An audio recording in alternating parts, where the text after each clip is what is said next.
Life's circumstances have changed for us all.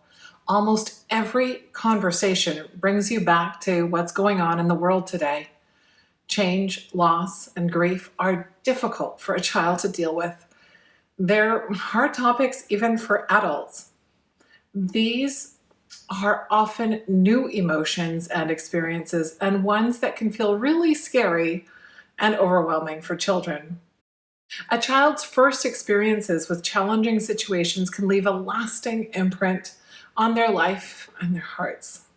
Why not make sure your child develops a process to handle these challenges in a productive and healthy way?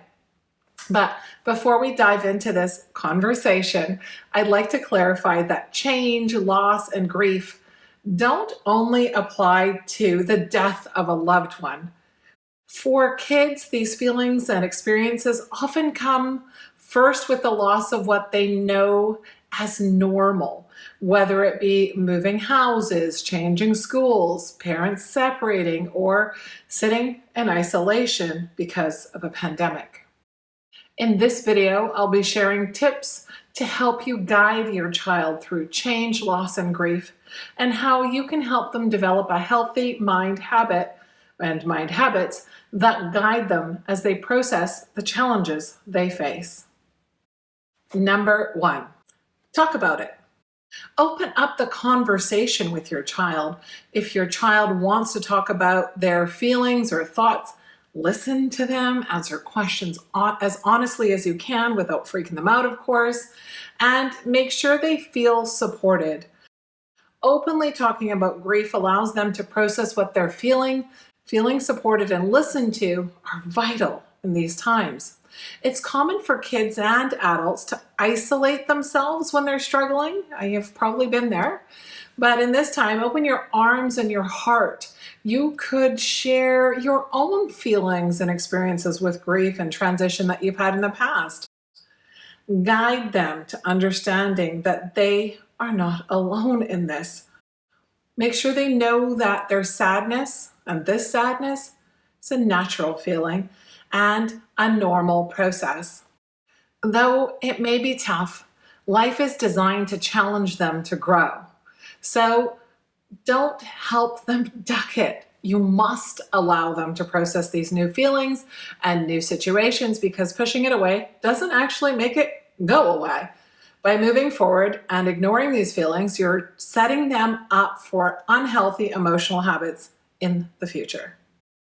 Number 2, respect their space. Not every child will be as open to talking and sharing their feelings. In this case, the most important thing is to let them know that you're there for them when they are ready, that you respect and support their feelings and space as they need it. You can also consider other resources. Your child might be more open to talk to a friend or a loved one, or perhaps a coach or even a therapist. You know your child the most and the best. Use your instincts to make this call and choose what's best for your child. Lastly, you can gently guide them even while you give them space. You can suggest things that might help the child feel better. You can remind them of things that make them feel good that they can do. It could be going for a walk, a hike, or a run. It could be playing the piano, or it could be coloring. Trust your gut and let it lead you to the best idea for your child. Number 3, introduce them to journaling.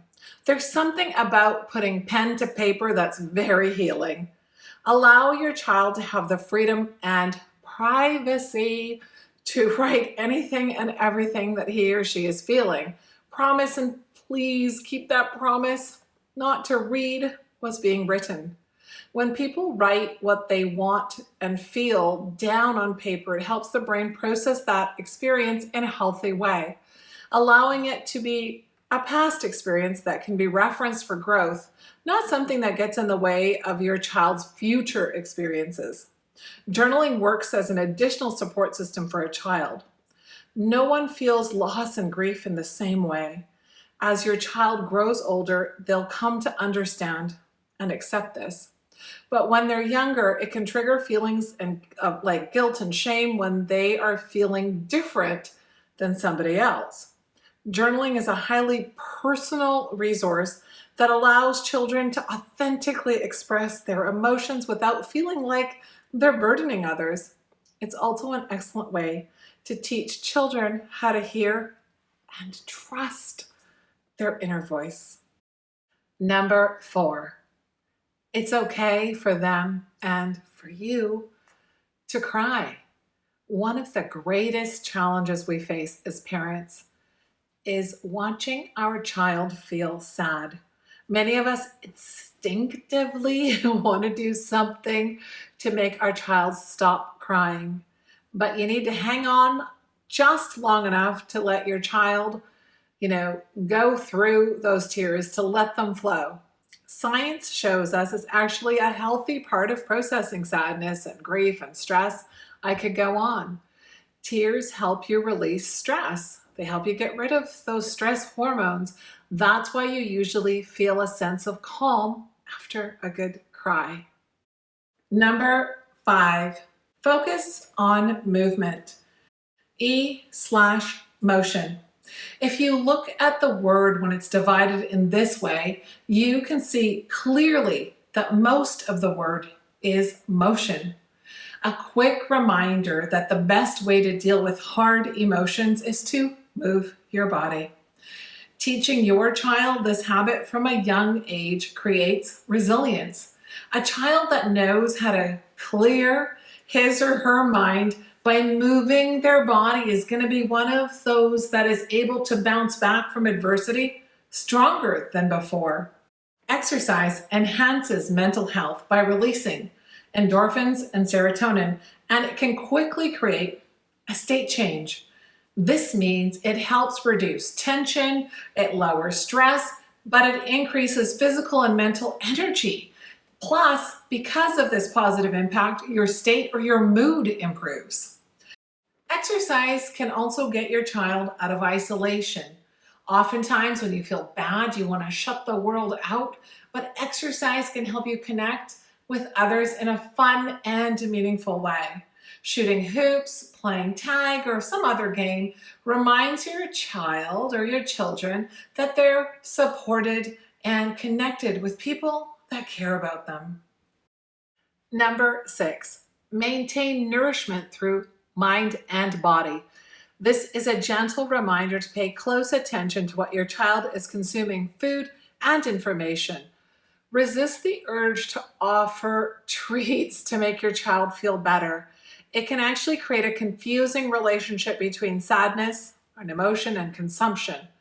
In many ways, it's like offering a reward for that bad feeling your child is experiencing. Instead, you need to first allow your child to process the emotions, then reset through something like exercise or play and a healthy meal and snack. After you've done all of that and done the reset, you can offer treats. Food should never be considered a reward, punishment, or a band-aid. It's only about healthy ways to nourish your body and creating a healthy relationship with all types of food, including treats. So when you offer the treat as a way to make them feel less sad, it's connecting the food with an emotion, and really it shouldn't be. Food is nourishment. Number 7, use this as an opportunity to introduce new ideas or self-care practices. And you can learn alongside your child too. When a child experiences a life-changing event, it can also be an opportunity to put in that new self-care practice in order to be better prepared for future challenges, because they're gonna come. Maybe this includes a new hobby or exercise. It could be learning something new in the arts like music or painting, or it could be a powerful daily practice such as meditation, which I'll be talking about in depth in an upcoming video. So make sure you subscribe to the channel to stay up to date for that. Number 8, take the time you and your child need and don't feel guilty about it. Loss, change, and grief can feel like you're being hit by a tornado.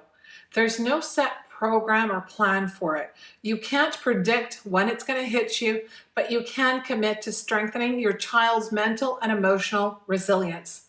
So when it does come, you and your child are able to step through it. It will be rough in the early stages, then both of you will start to get used to the change, because that's what it actually is, a change in habitual routines. When it comes down to it, acceptance is key. Specifically, the acceptance of change is the first true step forward. Resistance is futile, and really it's an energy drain. You're trying to, deny reality. Stepping into what's real and true allows you to guide your child to see possible solutions that can help you lessen the blow. Maybe even transform the hard experience into something that helps them grow into something magnificent. Keep Rumi's wise words in mind. The wound is the place where the light enters you. There is no question that this time in particular has been hard on each person. And it's challenging when you hear people say, we're all going through the same thing. But you know that's not true. We're all just in the same storm. Some of us are better equipped to handle uncertainty and strain than others. It could be due to circumstances, or it could be due to mindset. It's impossible to know or define this experience. Now, I'd love to know, how did your parents address these feelings and challenges when you were younger? Do you find yourself repeating those patterns? Are you looking for new ideas? Are you trying to interrupt and end that cycle? What's going on for you? I'd really love to know. So make sure you share your comments below this video, and I will check in with you there. Thanks for tuning in. Thanks for watching.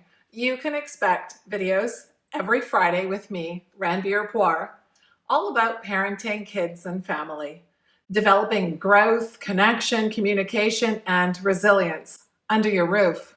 Don't forget to like, share, subscribe, and ring the bell to get notified. You can also follow me on social media for more content and for us to stay connected. All the links are available in my profile. You can also find other resources for parents and kids if you head to my online school. The link is available in the description, or just go to innerchampion.me.